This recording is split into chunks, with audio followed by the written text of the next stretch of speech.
Hello Patrick, Salut, salut. t'es content de ta petite moto Morini? Elle t'a fait des petites frayeurs, hein. Ça fait un peu chier. Bon alors aujourd'hui on a réceptionné à l'atelier la moto Morini X-Cap qui vient de sortir. Et on a roulé avec. Donc avec Patrick, on est monté pour la Stella Alpina, col du Sommelier, etc. 3000 mètres, grosse chaleur et tout.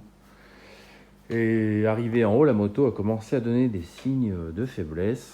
C'est là que on a mis ça sur le compte de l'altitude. Et on ne sait pas si la moto Morini est équipée d'un capteur altimétrique. Normalement, sur une injection en 2020, elle est quelle année déjà? 22. 2022. On doit avoir un capteur altimétrique. C'est quasiment obligatoire pour corriger par rapport à la pression barométrique, donc le ratio air essence. Et la moto continuait à déconner. Arrivé vers le Mont Cenis, donc montée, etc., il faisait chaud. Et là, la température qui grimpe, 100 degrés et plus encore, difficile à stabiliser. Donc après, on se sépare et mon petit Patrick revient à l'atelier, donc bien en peine puisque la moto chauffait vraiment, du coup. Et là, on a tout démonté. Alors, je vous garantis que pour démonter la moto Morini X-Cap, c'est un savoir-faire. Mais on a trouvé la panne, on s'est brûlé. Parce qu'on était un peu énervé, etc. Il faisait chaud, bon c'était lundi, j'étais fatigué, j'avais pas trop envie de reprendre le boulot. En plus, un Patrick, tu m'as fait souffrir aujourd'hui. Je Hein. t'ai fait souffrir, mon pauvre petit. Ouais, tu m'as fait souffrir, putain. Et le résultat des courses, donc le diagnostic, c'est qu'on s'est rendu compte que la moto ventilait pas. Pourquoi? Donc tout simplement parce que le ventilateur est littéralement HS. Il a fondu sur lui-même. La motorisation du ventilateur a fondu. Donc elle a fondu, ça a pris feu de l'intérieur. Alors j'adresse le message aux concessionnaires Moto Morini quand même pour leur dire les gars, il y a plusieurs concessions qui se sont plaints de motorisation qui chauffait avec des problèmes de montée en température. Voilà peut-être la solution. Et deuxième étape de donc, notre bricolage, on a retiré le Calorstat qui oblige la moto à chauffer. Il est assez inefficace, ce petit Calorstat, puisqu'on est toujours au-delà des 90 degrés. Et le résultat des courses, c'est qu'on a tout de suite une moto qui redescend mieux. Alors pourquoi les motos chauffent en injection? C'est tout simplement pour obliger à rester dans le spectre de la norme Euro, donc pour le ratio anti-pollution. Donc c'est-à-dire, plus la moto est chaude, plus elle est pauvre, à un moment, elle va se réenrichir, mais sera toujours limite.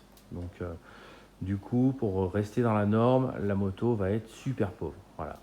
Et en la faisant refroidir un peu, donc dans une plage un peu plus basse, on va augmenter légèrement le ratio air essence sur la cartographie de manière quasi naturelle. Voilà. Et autre problématique, donc on a constaté des ratatouillages.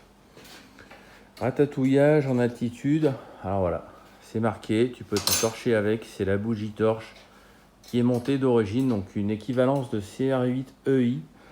La bougie, elle n'est pas fraîche, elle a été changée il n'y a pas longtemps, un concessionnaire qui a bien fait son travail.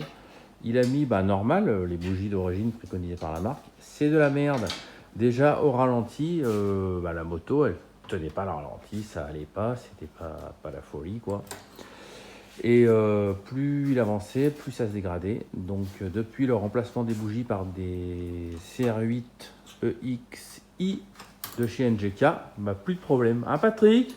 Oui, oh, Voilà. merci encore en tout cas. Donc on a fait une grosse investigation. Cette vidéo est dans le but de servir les utilisateurs de Moto Morini qui ont des problèmes. Après essai et mise en condition de la machine, je peux vous dire que c'est une très bonne machine, extrêmement bien suspendue. Elle est efficace dans le gravel, dans la montagne. On lui en a mis plein la courge ce week-end. Grosse piste, grosse poussière. Et il y a un autre point encore à améliorer, c'est le filtre à air sur cette machine qui est vraiment une innommable chose, une chinoiserie qui ne marche pas. Voilà.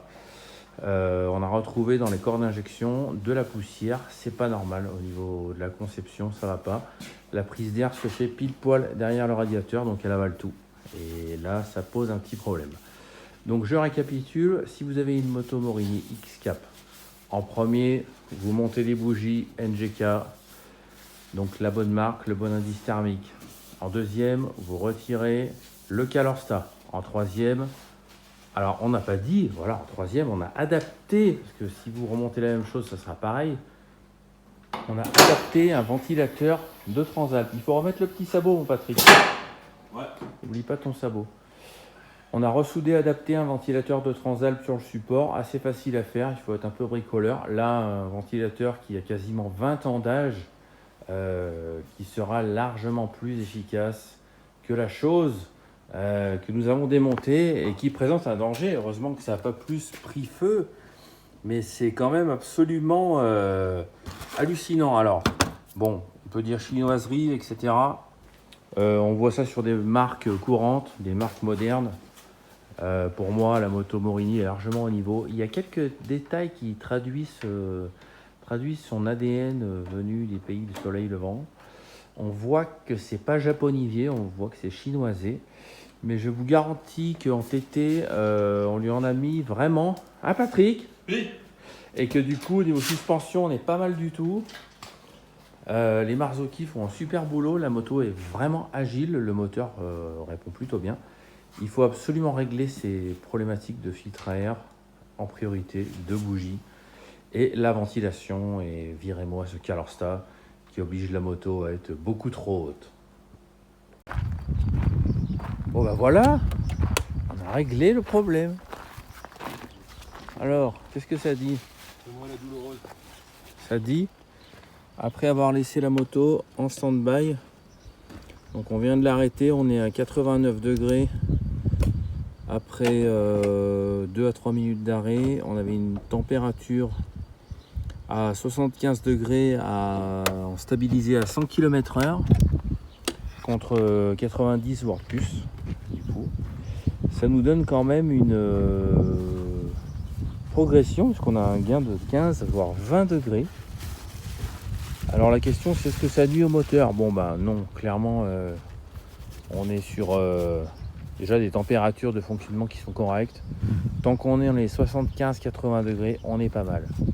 Ce moteur-là développe tellement de calories, c'est-à-dire que dès qu'on accélère, on voit tout de suite en fait qu'il y a une progression, une montée en température qui se fait, qui est assez importante, qui chauffe vraiment. Et c'était vraiment difficilement gérable avec l'ancienne configuration. Là, bon, évidemment, on sort de la config homologuée. Mais c'est quasiment indécelable. Ça garantit une sécurité technique, puisque en cas de galère, voilà. Et là, on est sûr que le ventilateur de Honda Transalp fera le boulot. Alors mon petit Patrick va rentrer chez lui avec sa moto Morini qui chauffe plus. Voilà. Il va repartir avec. Il va repartir avec. Où c'est que tu pars bientôt, mon Patrick? Lac de Com. Lac de Com avec la madame? Avec la madame. Oh ben Dieu. Bon. Et ben ça c'est bien. Voilà. Et toi, tu la trouves comment cette moto Morini, mon Patrick?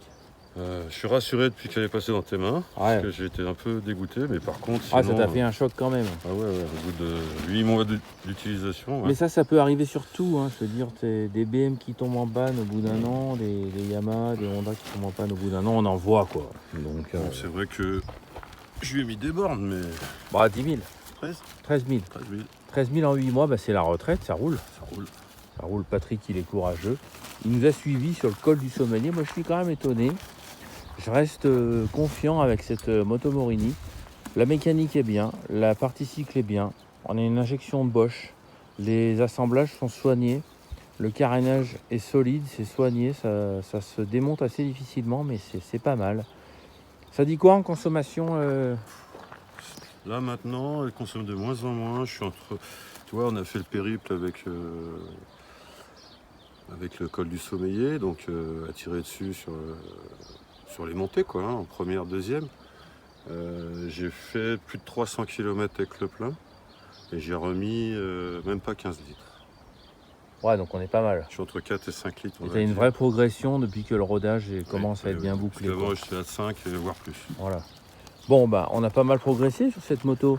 Alors, si vous changez vos bougies, bah, mettez des bougies Iridium NGK. Je vous mets une petite photo dans la vidéo du montage vite fait, parce qu'on n'avait pas trop de temps pour dépanner la ventilation avec le ventilateur de Transalp. Virez ce Calorsta. De toute façon, vous ne roulez pas l'hiver, vous en avez rien à cirer.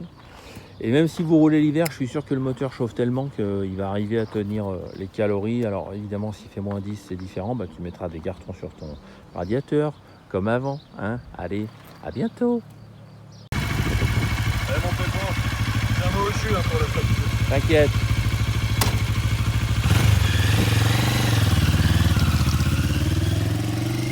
J'aime bien cette petite moto Morini. Allez, à plus tard pour d'autres résolutions de problèmes.